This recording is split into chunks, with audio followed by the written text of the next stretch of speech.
आज हम डिस्कस करेंगे द सल्फर एनालॉग्स। थायोल मैंने यहाँ पे लिखा हुआ है आगे थायोल, ठीक है। थायोल क्या है? ये हम कहते हैं सल्फर एनालॉग्स ऑफ अल्कोहल हैं।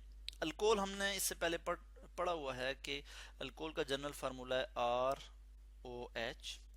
आर जो है ये अल्काइल ग्रुप है और OH जो है वो हाइड्रोक्सिल फंक्शनल ग्रुप है जो कि अल्कोहल के लिए हम लिखते हैं। तो इसका जो एनालॉग है वो है जी हमारे पास RSH, यानी यहाँ पे ऑक्सीजन की जगह जो है सल्फर मौजूद है और इसको हम कहते हैं थायोल। इसको हम क्या कहते हैं? थायोल। और ये हमारे पास क्या है? अल्कोहल है, AlCOHOl।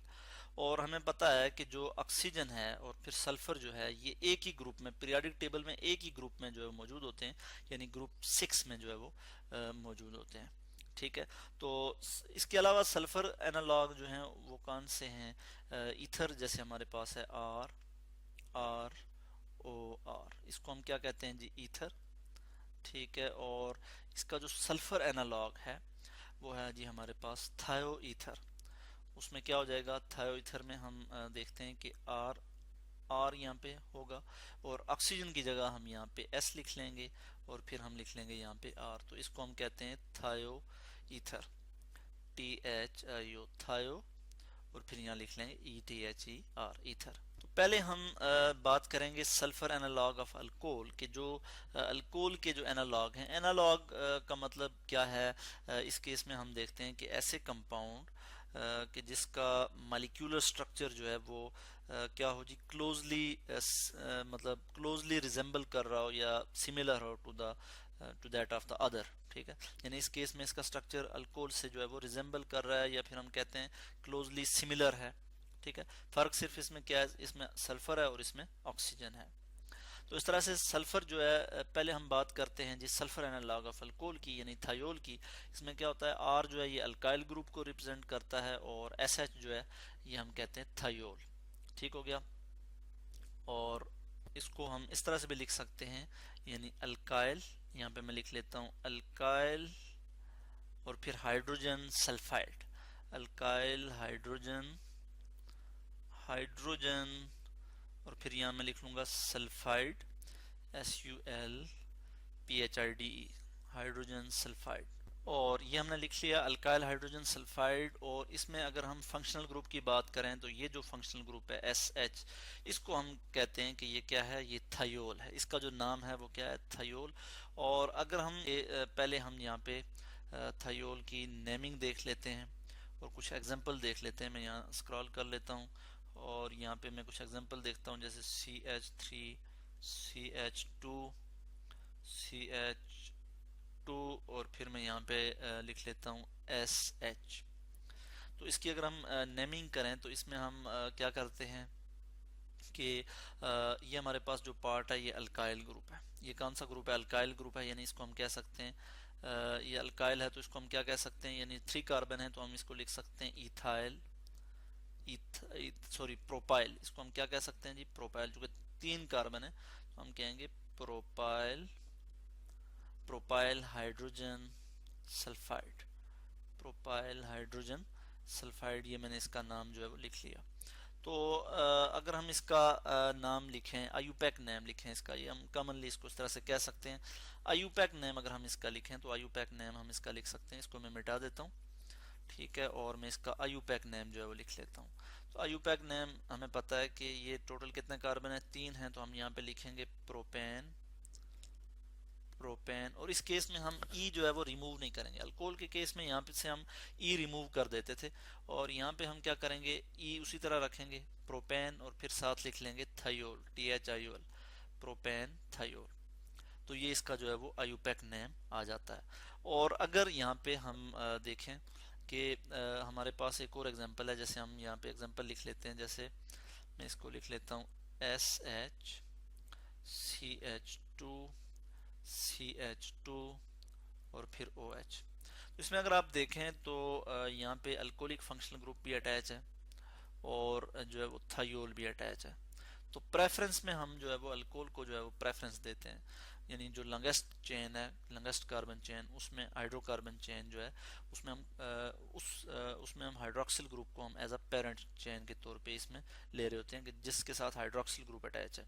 या हम कहते हैं कि जो है वो अल्कोहलिक फंक्शनल ग्रुप को हम एज अ पेरेंट चेन के तौर पे लेते हैं।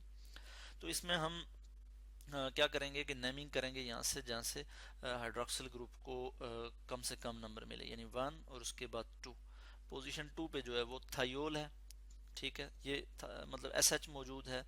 तो हम इसको जब एज अ प्रीफिक्स के तौर पे लिखेंगे तो हम लिखेंगे 2 मेरकेप्टो, मेरकेप्टो 2 मेरकेप्टो, और फिर हम लिख लेंगे इथेनॉल, ETHANOL, इथेनॉल। क्योंकि 2 कार्बन है तो हम लिखेंगे इथेनॉल, और अल्कोहलिक फंक्शनल ग्रुप मौजूद है तो हम लिखेंगे इथेनॉल। तो इस तरह से हम जो है वो इसको नाम दे देंगे 2 मेरकेप्टो इथेनॉल।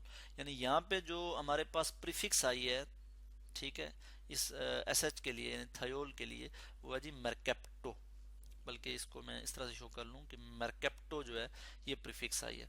और अगर हम इसको सुफिक्स के तौर पे यूज़ करें तो हम लिखते हैं थायोल। ठीक हो गया जी। तो इस तरह से ये हमारे पास थायोल क्या है, ये सल्फर एनालॉग्स हैं अल्कोहल के, ठीक है।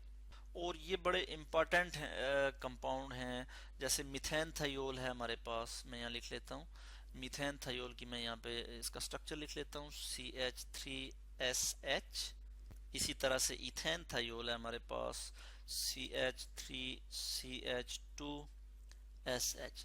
ये दो जो हैं इनको हम यूज़ करते हैं क्योंकि इनकी एक ख़ास किस्म की ऑडर होती है, एक स्मेल होती है, आप यूँ समझें, ठीक है। इसको हम नेचुरल गैस में यूज़ करते हैं इन माइन्यूट अमाउंट, ताकि जो कि अगर फर्ज किया कोई कंटेनर है या फिर कोई ऐसी चीज़ जिसमें हमारे पास नेचुरल गैस मौजूद है तो हमें पता लग जाता है, क्योंकि हम इसकी स्मेल से डिटेक्ट कर लेते हैं कि जो है वो नेचुरल गैस जो है वो लीक कर रही है। इससे हम क्या फाइंड करते हैं, leakage of natural gas, leakage of natural gas मैं यहाँ लिख लूँगा। तो नेचुरल गैस के लीकेज को फाइंड करने के लिए हम जो है वो यूज़ करते हैं मीथेन थायोल और इथेन थायोल। उसके अलावा हम देखते हैं कि अगर हम यहाँ पे अल्कोहल से इनको कंपेयर करें, इनके कोरस्पॉन्डिंग जो अल्कोहल है, जैसे मीथेन थायोल है तो इसका कोरस्पॉन्डिंग अल्कोहल मिथेनॉल होगी, इसी तरह इथेन थायोल है तो उसके कोरस्पॉन्डिंग अल्कोहल इथेनॉल होगी। तो जो इनके कोरस्पॉन्डिंग अल्कोहल हैं उनसे इनका बॉइलिंग पॉइंट कम होता है, बॉइलिंग पॉइंट जो है वो कम होता है देन द कोरस्पॉन्डिंग अल्कोहल। इस एरो से मैं शो कर रहा हूँ, यानी बॉइलिंग पॉइंट कम होता है। और उसकी वजह क्या होती है, ड्यू टू हाइड्रोजन बर्निंग, क्योंकि अल्कोहल में जो है वो हाइड्रोजन बर्निंग होती है, जबकि जो थायोल हैं इनमें हाइड्रोजन बर्निंग नहीं होती। ठीक हो गया। और उसके अलावा हम देखते हैं कि ये वाटर इनसॉल्युबल होते हैं, ठीक है, वाटर मैं यहाँ लिख लूँगा वाटर इनसॉल्युबल, इनसॉल्युबल, मगर ईथर में जो है वो डिज़ोल्व हो जाते हैं और इथेनॉल में डिज़ोल्व हो जाते हैं, इसी तरह ईथर में जो है ये डिज़ोल्व हो जाते हैं, मगर वाटर इनसॉल्युबल है ये। ठीक हो गया।